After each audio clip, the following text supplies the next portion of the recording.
আসসালামু আলাইকুম। আমি রেদন বলছি চায়না থেকে। আমি বাসার উপর থেকে 5তলা থেকে আমি এই ভিডিওটি ধারণ করতেছি। দেখেন আজকে বৃষ্টি হচ্ছে ইউতে। এই যে আমার ক্যামেরার সামনে যে দেখা যাচ্ছে এইটা হলো ইন্টারন্যাশনাল ট্রেড সিটি ইউ। আমি এই 5তলা থেকে এই ভিডিওটি করতেছি। বৃষ্টির দৃশ্যটা দেখে জানালা দিয়ে আমার কাছে খুব ভালোই লাগতেছে, সেজন্য আমি আপনাদেরকে এই দৃশ্যটি দেখানোর জন্য ভিডিও করলাম। অসাধারণ লাগতেছে এই বৃষ্টির দৃশ্যটা দেখতে।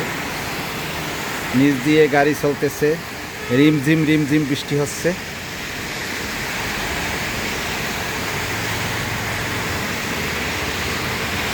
ইন্টারন্যাশনাল ট্রেড সিটি ইউ মার্কেটের ঠিক অপোজিটে আমার বাসা।